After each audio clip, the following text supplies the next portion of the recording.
मजीद transport की सहूलियत भी दी जा रही हैं। हमने कल ये भी फैसला किया कि जो फर्स्ट फेज में पिंक स्कूटर खवातीन की लाई गई, अब उसकी हम जो फ्री ट्रेनिंग करवा रहे हैं, वो जिसमें हम फ्री ट्रेनिंग भी करा रहे हैं, फ्री में लाइसेंस भी दे रहे हैं। आपने कुछ नहीं करना, आपने सिर्फ नियत करनी कि मुझे ये बाइक चलानी है। हमारे इस सूबे की माओं ने, बहनों ने, बेटियों ने सिर्फ एक नियत करनी कि हमें बाइक चलानी है, तो free of cost EV bikes जो हैं आपको पाकिस्तान पीपुल्स पार्टी की सिंध हुकूमत दे रही है। कोई और सूबा मुफ्त में पिंक बाइक्स, ये पिंक स्कूटर नहीं दे रहा, पाकिस्तान पीपुल्स पार्टी हुकूमत सिंध दे रही है। और वो पिंक बाइक्स में आप जो है आराम के साथ सफर कर सकते हैं।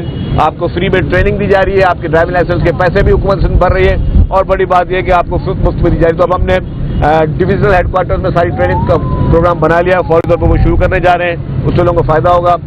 ट्रैफिक के लिए बहुत इंपॉर्टेंट कवानीन है। अभी वजीर दाखिला साहब ने जो ट्रांसपोर्ट, उसमें ट्रैफिक महकमे में जो ई चालान का सिस्टम शुरू किया है, मैं समझता हूँ चालान भी बहुत हो रहे हैं। अब लोगों के लिए पैगाम है, लोगों के लिए पैगाम है कि बराए मेहरबानी एक अच्छा शहरी होने के नाते ट्रैफिक के कवानीन की पासदारी करें।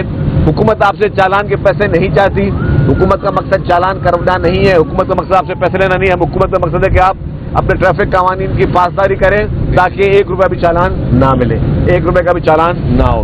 तो वो सारी टॉप प्रायोरिटीज पे काम इस वक्त हुकूमत सिंध की जानिब से हुकूमत सिंध कर रही है। और हमारे आज आगे भी अब ये कोशिश है कि हम इन प्रोजेक्ट्स को आगे लेके जाएं। और अभी और अपकमिंग प्रोजेक्ट्स हैं, मजीद 500 ईवी बसेस जो हैं उसका भी प्रोजेक्ट है जिसको हम लेके आ रहे हैं। तो हुकूमत सिंध अपने शहरियों को बेहतर से बेहतरीन सफरी सहूलियात के लिए दिन रात काम। शर्जील साहब ये बता दें, शर्जील साहब ई चालान को लेके कुछ ऐसे अनासर हैं जो कह रहे हैं कि सिंध हुकूमत रोड तो नहीं बनाती लेकिन करोड़ों रुपए के चालान दे देते हैं, तो उनके लिए आप क्या कहेंगे कि वो कवानीन पे अमल करें या उल्टा तनकीद करें? देखिए, जो लोग तनकीद करते हैं वो पैदा ही तनकीद करने के लिए हुए हैं। ये वो लोग हैं, मुझे ये बताएं, आप ये कहते हो कि जी यार सजाएं कम करो, पेनल्टी क्या होती है? सजा होती है ना। भाई आप जुर्म करो ही नहीं तो सजा होगी नहीं। मैं तो कह रहा हूं कि हमें खुशी होगी कि हमें ट्रैफिक चालान में 1 रुपया भी ना मिले, हमें खुशी होगी। अगर हुकूमत में बता रहा हूं आपको, हुकूमत के मेंबर के मिनिस्टर के ऐसे बता रहा हूं, मेरी दुआ है कि 1 रुपये का भी चालान ना हो। तो वो चालान क्यों नहीं होगा? कोई 1 रुपये की वायलेशन नहीं करेगा। अगर आप वायलेशन करेंगे तो चालान तो होगा। अब चालान की रकम कितनी होनी चाहिए वो फैसला उन्होंने नहीं, हुकूमत ने करना है। जिन लोगों को मैंडेट है वो हुकूमत कर रहे हैं, जिनके पास मैंडेट नहीं है वो बैठ के तनकीद कर रहे हैं। मेहमद साहब, आपकी इजाजत हो तो सवाल कर लो। हुक्म जी। सर ये बताएं कि ई चालान बिल्कुल बेहतर चीज़ है, होना भी चाहिए, तो उसी के साथ साथ सड़कों की जो सूरत हाल है उसको भी आपसे दरख्वास्त कर रहा हूँ, उसको आप कुछ बेहतर कर दें ताकि जो है। और ये चालान इस लिहाज से मोटरसाइकिल के लिए जो फूड डिलीवरी करते हैं उनके लिए अब एक गरीब है वो 1000 रुपये बामुश्किल दिन में कमाता है। मैं उनका कोई फेवर नहीं कर रहा, लेकिन ये है कि उनके साथ आप थोड़ी बहुत ऐसी रियायत। आप क्या चाह रहे हो? मैं रोजगार नहीं, चालान क्यों होता है आप मुझे बताएं। आपसे मैं सवाल पूछ रहा हूँ, चालान क्यों होता है? वो गरीब नहीं भाई, मेरे ट्रैफिक की वायलेशन करे तो वायलेशन कोई ना करे। आप जो बात कर रहे हो, मुझे आपको मादरत के साथ, आप सीनियर सहाफी हो, आप एक बात जो कर रहे हो कि जी आप चालान कम करो, फूड डिलीवरी वाले की बात कर रहे हो, अच्छी बात है, किसी का एहसास होना अच्छी बात है, अच्छे इंसान की निशानी है। लेकिन आप ये क्यों नहीं करोगे? यार कोई भी शख्स हो, चाहे वो फूड डिलीवरी वाला हो या कोई भी शख्स हो, सब हमारे लिए काबिल एहतराम है। वो ट्रैफिक के कवानीन की खिलाफवर्जी ना करे तो उसका चालान ही ना हो। 1000 रुपये क्या, अगर 100 रुपये भी करोगे तो 100 रुपये भी उसको भरने पड़ेंगे ना। देखिए, बात से चालान की नहीं होती, आपको नहीं पता ये चीजें क्या होती हैं, इनका मकसद क्या होता है। मकसद ये होता है कि इंसान की कीमती जान बहुत कीमती है, इंसान की कीमती जान बहुत कीमती है। आप जब ट्रैफिक की वायलेशन करते हो तो ट्रैफिक की वायलेशन बोलते हैं एक्सीडेंट्स, और जब एक्सीडेंट्स होते हैं तो फिर कीमती जानें जाती हैं। वो अकेला बच्चा या मोटरसाइकिल चलाने वाला या खुदा न खास्ता पैदल चलाने वाला नहीं मरता, उसके पीछे उसकी पूरी फैमिली होती है, वो अपने घर का कमाई का जरिया होते हैं। तो हम लोग, हमारा मकसद जो है, कोई इस ट्रैफिक सवाल में गवर्नमेंट ने कोई अपनी फाइनेंशियल पोजीशन बेहतर नहीं करनी है। मकसद ये गवर्नमेंट चाहती है कि कीमती जानों का तहफ़्फ़ुज़ किया जाए। आप इतना फियर दो कि लोग बोलेंगे यार ठीक है, पहले मैं 10 रुपये भर के या 50 रुपये भर के चालान दे दूंगा, लेकिन नहीं, अगर मुझे 1000 रुपये भरना पड़ेगा ताकि वो ऐसा काम ना करे कि उसकी जान रिस्क पे ना जाए। ये बताइएगा, एक मसला ये भी आ रहा है कि इसके अंदर हमारी शहर की जो सड़कें हैं तो का शिकार है। लाजमी बात है, जिस सड़क से जितने भी लोग लॉन्ग जाएंगे और दूसरा कि हमारी सड़कों पर जो है वो लैंड मार्क नहीं की गई, बहुत चंद एक सड़कें हैं कि किस तरह फिर। देखिए जी, जहाँ ट्रैफिक मैनेजमेंट के इशू है उसको बहुत बेहतर किया जा रहा है। बहुत ही अच्छे डीआईजी हैं पीर मोहम्मद शाह साहब। वो मेहनत से काम करें, दिन रात काम करें, ट्रांसपोर्ट महकमे के साथ भी बैठ के वो काम करें। ट्रांसपोर्ट महकमा भी इस वक्त जो है सिग्नल्स की और इस चीज़ों पे काम कर रहा है। ये आपकी बात बिल्कुल ठीक है। हमारी ये प्रायोरिटी है कि हम लैंड मार्किंग को, साइंस को वहाँ पे सही तरीके से प्रोमिनेंट में लगाएं।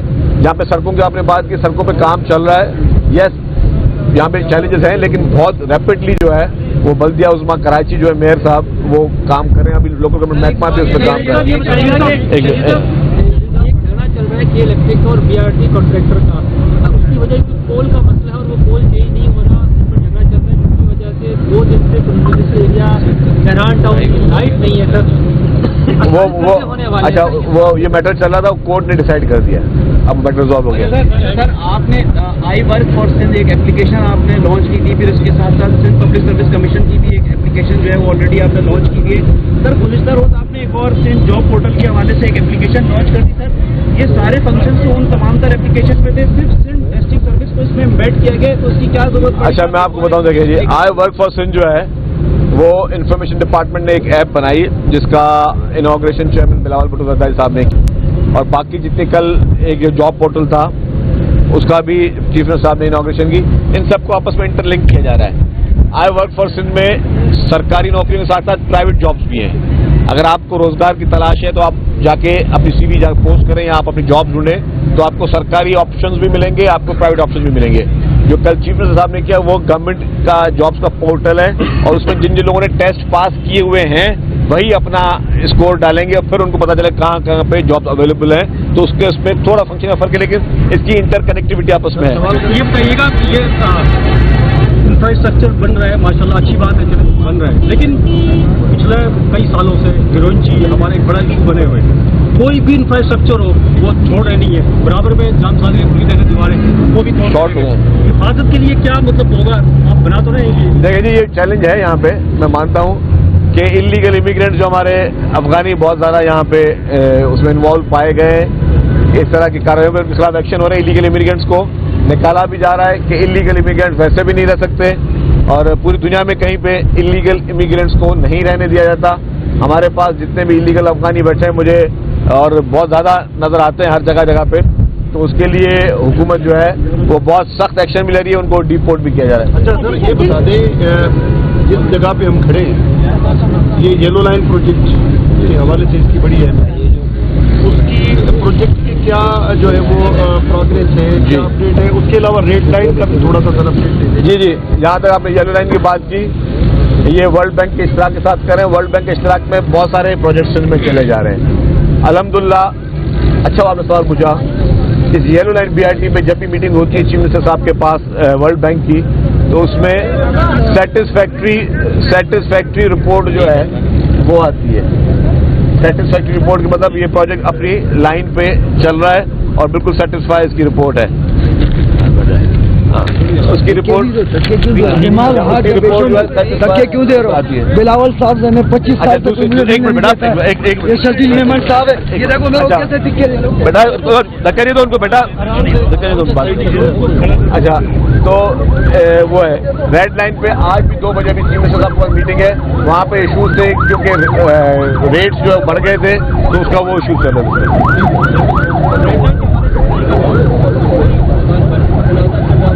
तरह से चल रहे हैं जी, लॉट 1 लॉट 2 पे चल रहा है। मैं दोबारा बता दूं आपको भाई, ये दो जो है लॉट 1 लॉट 2 इन दोनों कॉन्ट्रैक्ट अंदर 2021 में कॉन्ट्रैक्ट्स इनको अवार्ड हुए थे। उसके बाद जो रेट हाई हो गए, डॉलर्स के रेट डबल हो गए, स्टील के रेट्स हाई हो गए, सीमेंट के रेट्स हाई हो गए, तो उनके क्लेम्स के मसले हैं। वो क्लेम्स जो है उसको हम एक प्रोसीजर के जरिए उनको पे करना चाह रहे हैं। हमारे इस वक्त तनाज़ा चल रहा है उसके साथ, और उम्मीद है कि हम लोग इस हफ्ते के अंदर या 10-15 दिन में उस तनाज़े को रिजॉल्व कर लेंगे ताकि दोनों लॉट्स में काम दोबारा से रैपिडली शुरू हो सके। सर आपने कहा कि अफगानिस्तान जो है वो किसी भी तौर पर मानने के लिए तैयार नहीं है। पाकिस्तान पर वो मुसलसल हमले भी कर रहा है और जो अमन मुआहदे हो रहे हैं उस पर भी वो बार बार गलाबाजियाँ खा रहे हैं। अफगानिस्तान का ये रवैया आप कैसे देखते हैं? देखिए जी, आपने बहुत अच्छा सवाल किया।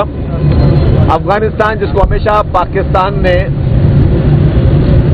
पलकों पे बिठाया, अफगानिस्तान जिसको हमेशा पाकिस्तान की अवाम ने दिल में बिठाया, वो हमारा ब्रदर मुल्क है। लेकिन अगर वो मुल्क भारत की प्रॉक्सी बनकर पाकिस्तान में दहशतगर्दी करेगा तो पाकिस्तान की फोर्सेस किसी भी सूरत में नहीं बर्दाश्त करेंगी।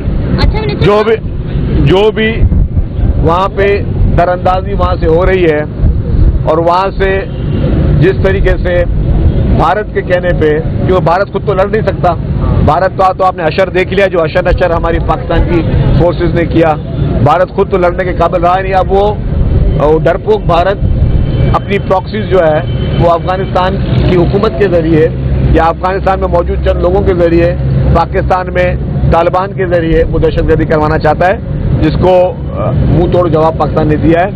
पाकिस्तान तमाम हमसायों के साथ पुरअमन तरीके से रहना चाहता है, पाकिस्तान तमाम हमसायों के साथ अच्छे ताल्लुकात रखना चाहता है, लेकिन अगर कोई मुल्क पाकिस्तान से पे मैली आंख रखेगा, पाकिस्तान में दहशतगर्दी की नीयत करेगा, तो हमारी फोर्सेस अल्हम्दुलिल्लाह इतनी कैपेसिटी रखती है कि उसको मुंह तोड़ जवाब दें। जी मिनिस्टर साहब, जैसा कि सिंध गवर्नमेंट ने अनाउंस किया हुआ है कि कम से कम उजरत जो है वो 37 से 42,000 होनी चाहिए, लेकिन महकमा ट्रांसपोर्ट की अगर हम बात करें तो येलो लाइन के जो फील्ड स्टाफ है उनकी तरफ से कंप्लेन आ रही है कि उनकी कम से कम सैलरी जो है वो सिर्फ 28 से 29,000 है और वो भी उनको 3-3 महीने ताखिर से मिल रही है।